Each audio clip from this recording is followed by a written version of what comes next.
नमस्कार मंडळी, आम्हा मायलेकींच्या मुक्तछंद या चॅनलच्या नवीन भागात मी तुम्हा सर्वांचं खूप खूप स्वागत करते। आज गोकुळाष्टमी आणि श्रीकृष्णाचा महिमा आज गायचं ठरवलं आहे।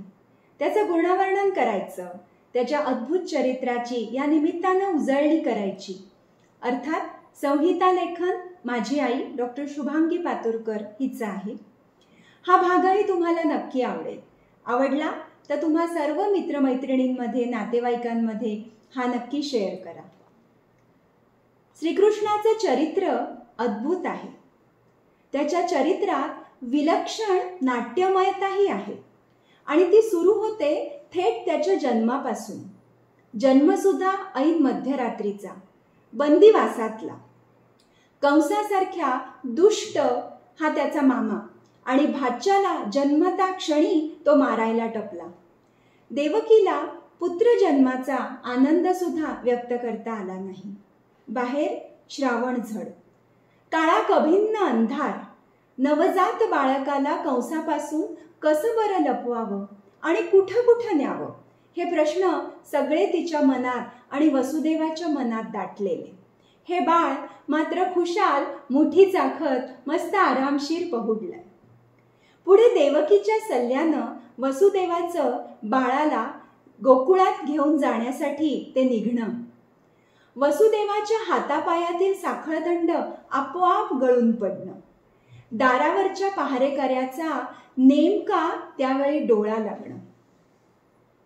दारावरची कड्याकुलपही आपोआप उघडणं आणि मग वसुदेव सहजरित्या बंदीगृहाबाहेर त्याचं ते जाणं। दुथडी भरून वाहणाऱ्या यमुनेचं आडवं येणं।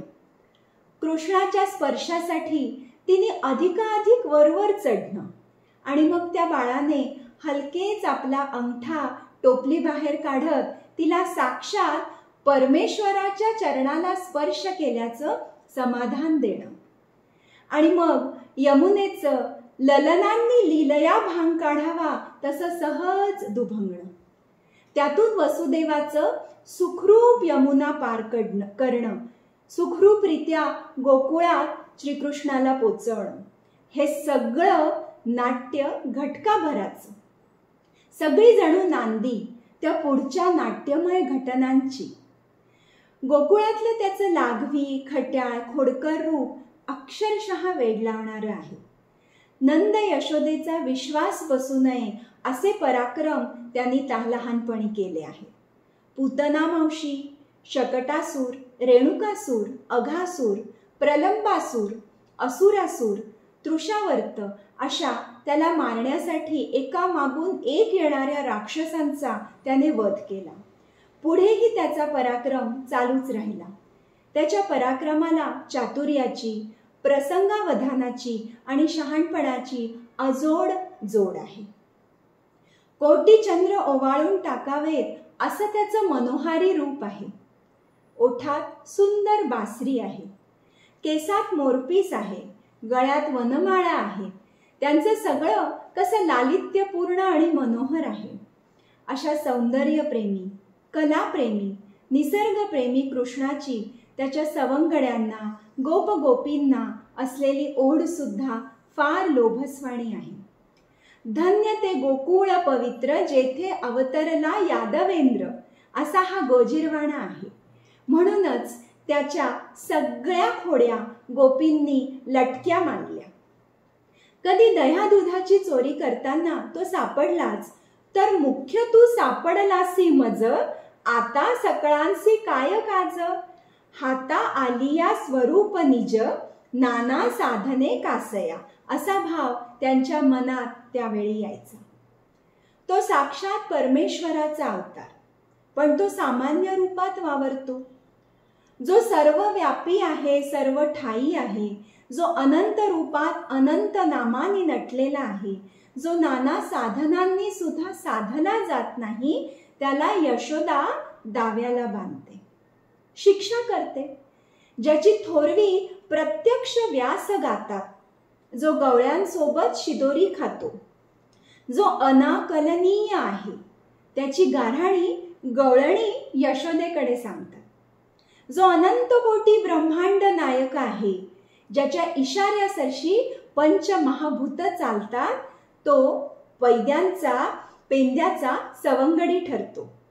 त्याचं हे सामान्यपण फार लोभस आहे. तो नामातीत आहे, म्हणूनच त्याला अनेक नावं आहेत. वसुदेवाचा म्हणून वासुदेव, देवकीला आनंद देणारा म्हणून देवकी नंदन, नंदाचा लाल म्हणून नंदलाल, यशोदेचा तो कान्हा, गाई राखणारा म्हणून गोपाळ, वनमाला धारण करणारा म्हणून वनमाळी, मुरली वाजवणारा म्हणून मुरलीधर, गोपींचं मनहरण करणारा म्हणून मनमोहन, मेघांसारखा सावळा म्हणून घनश्याम, त्याचे डोळे कमळासारखे म्हणून तो कमलनयन. शिवाय दश इंद्रियांच्या खोड्याळ हट्टी गायी सुद्धा तोच काबूत ठेवतो. तो ऋषिकेश आहे, कारण तो इंद्रियांचा स्वामी आहे. तोच गोविंद आहे, तोच नारायण आहे, तोच दामोदरही आहे. सगळे गुणवाचक, भाववाचक आणि सौंदर्यवाचक शब्द त्याला लागू पडतात. किंबहुना तोच त्याचा निर्माता सुद्धा आहे. त्याच्या अगाध लीलाही त्यालाही नावेच बहाल करतात. अनंत रूपे, अनंत नामे, अनंत अवतार, अनंत कर्मे, अनंत लीला घनश्यामे, भक्ता लागी दाखविल्या, असं त्याचं कर्तृत्व आहे. त्याच्या व्यक्तिमत्वाला किती किती पैलू आहेत. त्यापैकी एक आहे कलावंताचा, संगीतकाराचा, जो रसज्ञ कलावंत आहे.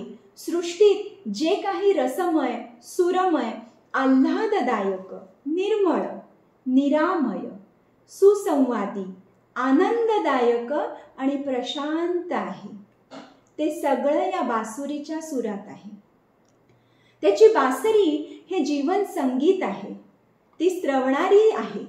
तिच्यातून पाझरणाऱ्या त्या दिव्य स्वरांमध्ये चराचराला तारण्याची अद्भुत शक्ती आहे. ती वाजवणाऱ्या या मुरलीधराच्या व्यक्तिमत्वात आहे, चरित्रात आहे. चिमणीच हाती मुरली, तेथे चित्तवृत्ती समूळ मुराली, असा तिचा महिमा आहे. त्याच्या चरित्राला सामाजिक, सांस्कृतिक अंग आहे. गोपाळकाला हे त्याच्या सामाजिक भानाचं प्रतीक आहे. सवंगड्याच्या शिदोऱ्या एकया ठाई करून मग त्याचा गोपाळकाला करून सर्वांनी भेदभाव विसरून त्याचा आस्वाद घ्यायचा, ही त्याची शिकवण आहे. ती त्याने आपल्या कृतीतून सहजपणाने आणि अत्यंत खेळीमेळीनं दिली. तीच गोष्ट सुद्धा गोवर्धन पर्वत पूजनाची. आपल्याला अन्नधान्य देणाऱ्या, आपल्या गुरांना चारा पाणी देणाऱ्या गोवर्धन पर्वताची कृतज्ञतापूर्वक पूजा त्यांनी गोकुळवासियांसोबत केली. सगळ्यांच्या सहकार्याचं हे मोल त्यांनी गोवर्धन पर्वत उचलताना दाखवून दिलं. तिथं मात्र अंगुष्ठ मात्र का होईना, पण भगवंताचं अधिष्ठान लागतं, हेही या प्रसंगी त्यांनी दाखवून दिलं. त्याचं नाव कुंज विहारी आहे, म्हणजे तो कुंजात विहार करणारा आहे. कुंजवन हे काही साधंसुधं स्थळ नाही, तर या मनमोहनाला शोभेल असं हे सुंदर आहे. अनेक प्रकारच्या वृक्षवल्लरींनी मंडित झालेलं आहे. सुगंधित आहे. नाना पशुपक्ष्यांनी गजबजलेलं आहे. इथं कोकिल पूजन सुरू आहे. शीतल छाया आहे. मलया नील आहे. असे हे नितांत सुंदर कुंजवन आहे. शरदासारखा ऋतू आहे. चांदण्या रात्रीसारखी वेळ आहे. बासरीसारखं वाद्य आहे आणि हा प्रत्यक्ष वाजवणारा मनमोहन तिथं आहे. अशा वेळी आनंदाव्यतिरिक्त तिथं काय असणार? म्हणून अद्वैतानंदाचं दुसरं नाव रासक्रीडा आहे. गोपिकांना भक्तिरसात चिंब भिजवीत त्यांनी आनंद समाधी मिळवून दिली आहे. या सर्व कामकृष्णाने सगळ्या गोपींचं मनोरथ रासक्रीडेच्या निमित्तानं पुरवलं. कर्षयती इति कृष्ण, अशा याच्या नावाला साजेसं असं ह्याचं वर्तन आहे.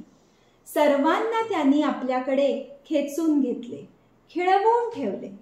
सहवास सौख्याचा अद्भुत आनंद देऊन कृष्ण मग आपल्या मूळ कार्याकडे कंसवधाकडे वळला. त्यासाठी गोकुळाचा, यशोदेचा, सवंगडाचा मोह त्याला त्यागणं भागच होतं. त्याचं ते कर्तव्य होतं. सगळे पाश त्यांनी अलगद दूर केले आणि तो मथुरेला आला. निव्वळ कंसाचाच नव्ह तर दुष्ट, कपटी, मदांध, सत्तालोभी अशा असुर प्रवृत्तींचा सुद्धा त्यांनी नायनाट केला. राक्षसी वृत्तींच्या दमनातून जनसामान्याची त्यांनी सुटका केली. तो त्राता आहे. त्याने अनेक युद्ध जिंकली आहेत. त्याने निव्वळ युद्ध केलं नाही तर युद्धाचे संभाव्य दुष्परिणाम लक्षात घेऊन ते टाळण्यासाठी सुद्धा समेट असो, समन्वय, सामोपचार ह्याचाही मार्ग अनेकदा चोखाळला आहे. म्हणूनच राजसूय यज्ञाच्या वेळी अग्रपूजेचा मान धर्मराजांनी कृष्णाला दिला. इतकी त्याची योग्यता आणि अधिकार होता. कृष्ण हा सर्वव्यापी आहे. जीवनाच्या सर्व क्षेत्रात तो भरून उरला आहे. आमच्या साहित्यामध्ये, असंख्य लोककथांमध्ये, विदिग्ध महाकवींच्या महाकाव्यामध्ये, कथांमध्ये, बाया बापड्यांच्या कहाण्यात तो आहे. त्याच्या चरित्रावर काव्य लिहिली गेली, नृत्य बसवली गेली, नाटकं लिहिली गेली. आमच्या चित्रांमधून, शिल्पाकृतीतून, रंगवृत्तीतून, शिलालेखनातून त्याचंच गुणगान गायलं गेलं. त्याने किती प्रतिभावंतांना निर्मितीची प्रेरणा दिली.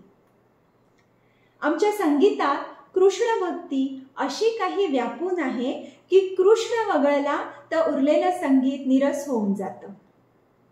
कजरी, चैती, ठुमरी, होरी, विरहणी, गवळणी किती किती गीत प्रकारातून, शास्त्रीय संगीतांच्या बंदिशींमधून, त्यांच्या चीजांमधून याच कृष्णाचं, लीलांचं गुणगान केलेलं दिसून येतं.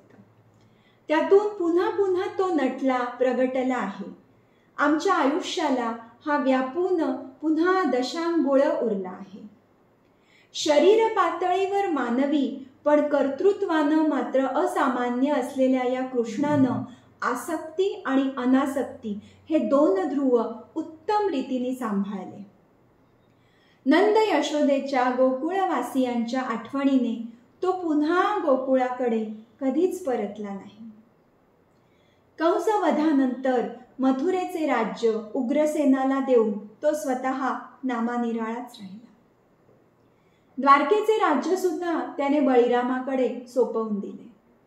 कुठल्याही मोहाला बळी न पडता, कशातही अडकून न पडता तो नामानिराळा झाला. तो योगी होता, योगेश्वर होता.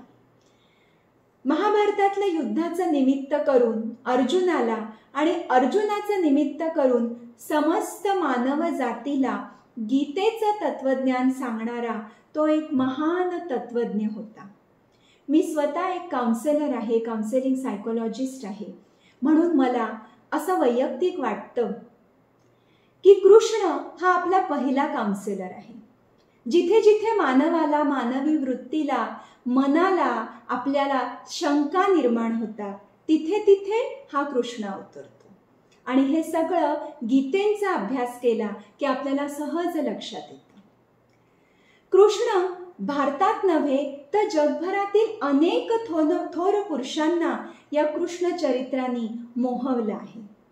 त्याच्या गीतेनं त्यांना संदेश सुद्धा दिला आहे, प्रेरणा सुद्धा दिली आहे. संकटसमयी मार्गदर्शन केलं आहे. अनेक स्वातंत्र्य सैनिकांनी, स्वातंत्र्य सेनानींनी गीतेला साक्षी मानून हसत हसत हौतात्म्य पत्करलं. अनेक देशभक्तांच्या मनात गीतेबद्दल निस्सीम आदरभाव आहे. गीतेतून व्यक्त झालेले विचार, सौंदर्य अम्लान आहेत, चिरंतन आहेत. सर्व काळात सर्व प्रकारच्या प्रश्नांना उत्तर देण्याचं कार्य आणि सामर्थ्य या गीतेमध्ये आहे. कृष्ण म्हणजे आम्हा भारतीयांना मिळालेला सर्वोत्तम युगपुरुष आहे. गीतेच्या रूपानं एक चिरंतन वरदान हे आपल्याला लाभलं आहे आणि त्याच प्रकाशात आपली ही वाटचाल चालू आहे. ओम नमो भगवते वासुदेवाय.